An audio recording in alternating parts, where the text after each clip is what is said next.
Estamos de volta com o Band Entrevista, que hoje fala sobre o mercado de trabalho. Professor Lincoln conosco. A questão do trabalho e da educação. Por um lado, o mercado de trabalho está cada vez mais exigente. As pessoas estão se preparando para essas exigências do mercado de trabalho? Como é que está isso? Bom, vou responder em duas etapas essa sua pergunta. A primeira é dizer que educação e remuneração, elas são dois temas que se conversam diretamente. A gente tem hoje estudos de consultorias, junto com dados colhidos pelo IBGE, que mostram que as pessoas que mais estudam, que mais se dedicam à formação acadêmica, elas têm uma probabilidade maior de terem uma remuneração maior no mercado de trabalho. Então, tem um cenário de que, se eu estudo mais, consequentemente, eu tenho uma chance de ser melhor remunerado. Esse é um cenário. O outro cenário é a qualidade dessa formação, que aí sim, um pouco com a tua pergunta, se essas pessoas que estão estudando, de fato, quando elas entram no mercado de trabalho, aquilo que elas adquiriram de propriedade intelectual, de conhecimento científico, se aquilo se aplica naquilo que ela executa. E aí a gente tem um cruzamento que nem sempre é muito feliz. Por quê? Eu consegui universalizar, de certa forma, o ensino no Brasil nos últimos anos, eu tenho mais pessoas tendo acesso a modalidades de curso de educação superior, mas em contrapartida, a qualidade dessa educação ela é muito questionável.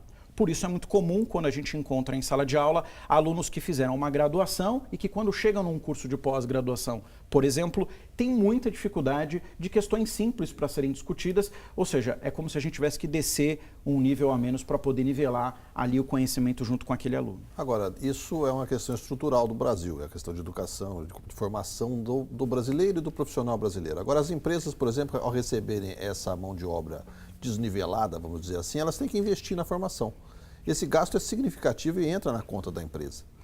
Entra e entra pouco ainda, porque se a gente pensar hoje, o Brasil investe em educação corporativa menos de 0,60% da sua folha de pagamento. Ou seja, nós investimos na formação profissional, mas investimos pouco quando comparamos com outros países como Estados Unidos, Canadá ou Finlândia, que investem 3%, 4%. Então, eu tenho uma vantagem que é, eu posso qualificar, melhorar essa mão de obra dentro do trabalho, mas em contrapartida, o gasto que eu tenho ainda é muito pequeno comparado com esse ato, esse gargalo que esse profissional chega até a empresa, muitas vezes precisando ser qualificado ali, ou pela organização, ou pela gestão, enfim, de alguma forma ou de outra. Mas aí o problema não é mais embaixo, professor, que é a questão de que as empresas não têm, muitas vezes, um fôlego por conta dessa crise que está aí, para investir um número maior nesse profissional.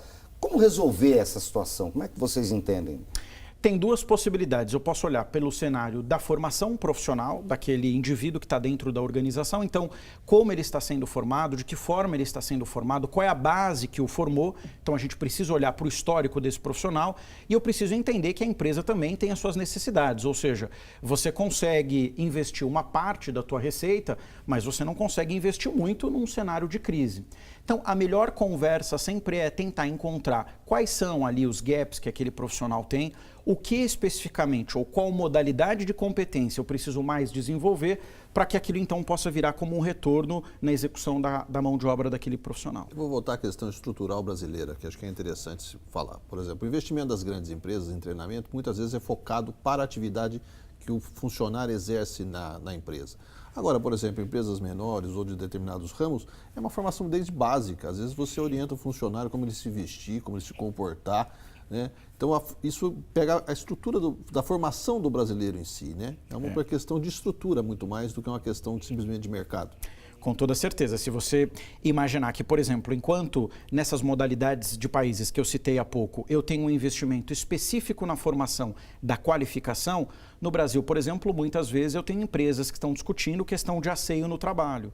Ou seja, eu preciso ensinar para o trabalhador que ele precisa usar desodorante, que ele precisa escovar os dentes, que ele precisa pentear o cabelo, que ele tem que fazer a barba. Então, eu já tenho um investimento pequeno na qualificação dessa mão de obra. E ainda quando eu invisto, eu preciso investir na ausência de uma base estrutural que a sociedade, a educação, o governo devem ou deveriam prover aí para todo cidadão brasileiro. E preocupa hoje vocês ligados à gestão de pessoas, vendo números do IDEB, que saiu essa semana, né? Sim. Índice da Educação do Brasil, que anda numa velocidade tremenda de tartaruga? Eu vi uma pesquisa recente dizendo que nós estamos em 8º lugar no mundo com uma maior quantidade de números de analfabetos, né, ao lado de alguns países da África e outros da Ásia. Isso mesmo depois da inclusão toda que o senhor mesmo falou aqui, que sempre existiu na educação nos últimos 30 anos, 40 anos. Ou seja, o problema ele é muito estrutural, ele é um problema de base. A gente não imagina que isso vá se solucionar em 3, 4, 5, 10 anos. Toda projeção que nós fazemos é sempre imaginando num cenário daqui 20 anos, para que essas pessoas que estão agora no ensino básico fundamental, elas venham mais bem preparadas para as mudanças que o próprio mercado de trabalho vai exigir, como por exemplo a tecnologia, coisa que provavelmente há 20 anos atrás nós não discutíamos. Hoje você tem modalidades de ensino muito mais dinâmicas para que essas crianças possam, amanhã, ao entrarem no mercado de trabalho e estarem diretamente atreladas à tecnologia, possam sofrer menos, se eu posso colocar assim, do que nós que vimos esse processo todo nascer. A educação precisa mudar também? Anos para um mestrado, para uma pós-graduação, ou não tem jeito? Tem que passar por isso mesmo. Essa é uma coisa que assim, a academia não pode abrir mão.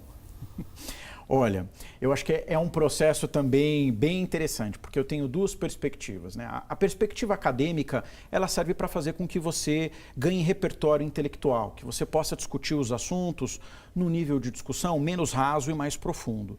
Agora, em contrapartida, eu tenho uma população jovem brasileira que busca cursos rápidos de aperfeiçoamento, que buscam cursos rápidos de especialização e que não necessariamente estão dispostas ou 100% preparadas para mergulhar nessa capacidade intelectual de discussão, quando, por exemplo, a gente vê que boa parte da propriedade intelectual de cientistas do país não necessariamente estão aqui. Nós temos ótimos cientistas no Brasil, ótimos pesquisadores, mas temos muitos que estão indo embora porque estão buscando outras oportunidades em países onde a educação é tratada de uma outra maneira.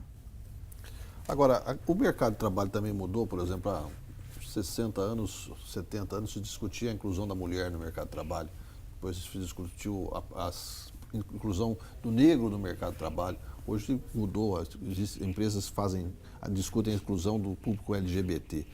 Essa mudança do mercado de trabalho, o brasileiro absorveu realmente? Hoje cada pessoa tem o seu espaço, o que precisa mudar ainda? Bom, essa questão que envolve o LGBTI+, ou a inclusão de travestis, transgêneros e transexuais, é uma discussão ainda que tem muito para evoluir, seja do ponto de vista empresarial, seja do ponto de vista social. Recentemente nós promovemos um fórum na universidade e trouxemos para essa discussão desse fórum, um fórum voltado para mercado de trabalho, profissionais transgêneros, transexuais e travestis. E aí nós encontramos uma discussão bastante interessante sobre esse ponto de vista, que é como as empresas estão fazendo essa inclusão desses profissionais. Ou seja, que trabalho está sendo feito para que essas pessoas possam ganhar reconhecimento e serem tratadas com os mesmos direitos que um negro, um deficiente, um portador de necessidade intelectual ou como qualquer outro trabalhador. Eu não vou discutir o gênero nem a genitália, eu quero discutir a competência do profissional. E eu acho que isso é o que tem que ficar em discussão dentro das empresas. A gente vai falar mais sobre isso depois do intervalo, mais uma parada, a gente volta em instantes com o Band Entrevista, não saia daí.